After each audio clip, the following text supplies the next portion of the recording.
Morning, friends. Darlene's in the kitchen making lunch. Going to be sweet and sour sauce, bulgur, strawberry pie. When lunch is over, she'll take this and she will scrape the jars, scrape the pan. Don't want to waste anything. Even Jesus said, right, gather up the fragments that nothing be lost. Frugality is a good quality to have. My wife is frugal. She does most of the cooking. I do most of the dishwashing. We both like that arrangement. When we met, 40 years ago, a long time ago, more than 40 years, we didn't really understand some things. We were both kind of crazy. The first date that we went on, as we're sitting at the table over our pizza and beer, probably pepperoni pizza, we're talking about crazy things: transcendental meditation, out-of-body experiences, palm reading, star charts, astrology. I never heard of those things. Darlene's telling me about reincarnation, and I thought, this woman has lost her mind. But I was as crazy as she was, but just in a different avenue. My wife believed Darlene. Wasn't my wife at that time. Darlene believed anything and everything. I believed nothing. I was a skeptic times 10. And we were sitting there talking, and somehow this relationship began as a competitive arrangement. That whatever I did, she thought she could do it just as well or better, and that we were both equal. The outside was different. Anybody would acknowledge that. But inwardly, there were no masculine and feminine characteristics. We were both the same, both equal. So there was this little shaker of like red peppers, mostly probably cayenne peppers. Most pizza places have that little thing that's full of these red flakes, and you put it on your pizza. And somehow we got into a competition of who could eat the most. So I put some in my hand, just started eating straight peppers, and she did the same thing. And I don't know how long that went on, but I don't know who gave up, but we almost killed ourselves, overdosed on peppers in a pizza joint.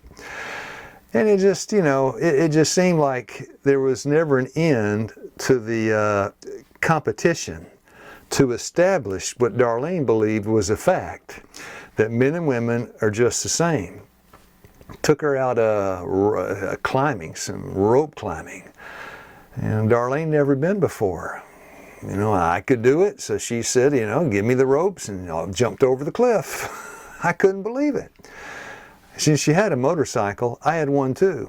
I asked her once if she wanted to ride on the back of my motorcycle. She said, no, I'll ride my own. Okay. And then we went backpacking up in the North Georgia mountains. Heavy backpack, 60, 70 pounds. We were going to be out camping in the North Georgia wilderness. And I said, how fast you want to go? How far? She said, I can go as fast as you want to go, and I can go as far as you go. So I made an attempt to prove her wrong, but I didn't. So I don't know how long we walked and how fast and how far, but by the end of the day, I was absolutely exhausted, but wouldn't admit it to Darlene. It's like a competition in the relationship. When you see a man and a woman in the home, you see a family, and they've settled into their roles, and you see them working together. It's a beautiful thing. Here's a short little video clip from lunch I had in Russia. I'd preached in the church that morning, and this family invited me over for lunch. Now, I didn't speak Russian, of course. There was a man that did the translating, but we went into their home, and as we sat down, you could just see the man, he's setting the table, the wife is getting the food ready. They're working together. Darlene, we're about to have lunch. Preached in a church, and the family invited us home, so Daniel and I are about to have lunch, and it looks like it's going to really be good. So I'll let you know how things go after the lunch. Wow, a little close up here. Don't know what it is, but it sure looks good. They both seem so happy. Both are supporting each other. And then when the food is all settled on the table and we all sit down to eat, got the husband sitting at the head of the table, the wife is by his right hand, and they just, it was a precious experience. And I think that's how it should be. God designs that in our homes, that the husband and wife give a revelation to visitors of the goodness of God and how He can unite two people that are so different on the outside. And that's just the way God built us. He built us so the plan that God had could come to fruition. In Genesis 1:27, men and women were both made in the image of God.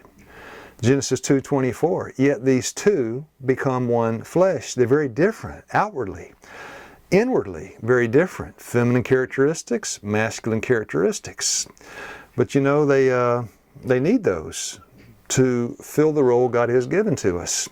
And the role is not to compete against each other, but to complement each other, to bring happiness and peace to the hearts of each other. And it works very well. When we occupy the place God has given us, He assigned me to be a man. He assigned me to protect the home. I have my assignment from God, and I cherish it. I love it. It makes me happy to fulfill God's purpose in my life. And my wife does the same. We didn't start out that way. It took a long time for us to learn these lessons. But you know, just a couple of weeks ago, my wife and I got an invitation to go to New York to spend a month. It would be doing, you know, health ministry, health evangelism. And Darlene has just got a lot of things going right now. Her plate is full. The business out in the garden, we grow a lot of our food. She has studies, she has classes she does. And I told Darlene, I said, yeah, I know you're very busy, and if you can't go, that's fine. I can go by myself. And Darlene prayed about it, and she said, look, if you go, I'm going. I'm going to make sure you have food to eat. I'm going to help take care of you on this trip. And I thought, what a great blessing that my wife sees it as her role to stand by my side and make sure that my needs are met. She loves me. She cares for me.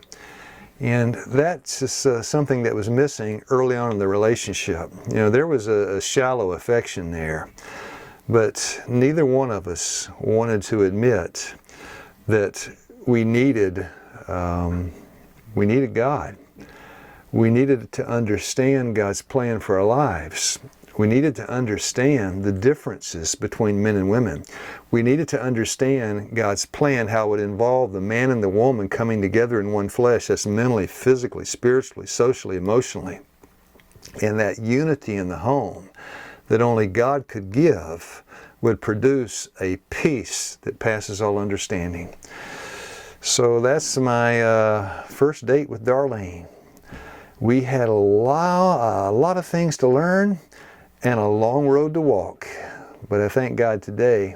And by the way, when I went to get my shirt to put it on, because it's good, you know, to not just wear an old ragged t-shirt when you make a video. I went back to get my shirt, and in Darlene's closet, which is next to mine, I saw her shirt hanging up. And I looked at the label. I don't know if you can see it. I don't know if it'll focus in on the label, but it says reborn. And I thought, you know, that's what we need. We need to be reborn. And not just the outside, because putting on clothes is not the kind of reborn God is talking about. It's a transformation of the inside. It's an acceptance, an acknowledgement, and rejoicing that God gave me masculine characteristics that I could exercise on His behalf to safeguard, lead, and be the high priest in my home. You know, the Lord, He made man and woman, right, in His image, Genesis 1:27, both made in His image. And when a man and a woman are functionally united in the home as one flesh, you see things you can't see if you look at just the man or just the woman. Because the gifts that God gave, they all came from Him. And when you see the husband-wife relationship, you see the fullness of God, because all the gifts come together and you see a full picture of God that you can't see otherwise. Home is to give a demonstration of the character of God and what God can do when He can change a man or woman, when He can give them a born-again experience, and then they grab hold of His plan. Dear friends, help us to grab hold today of the plan God has for us.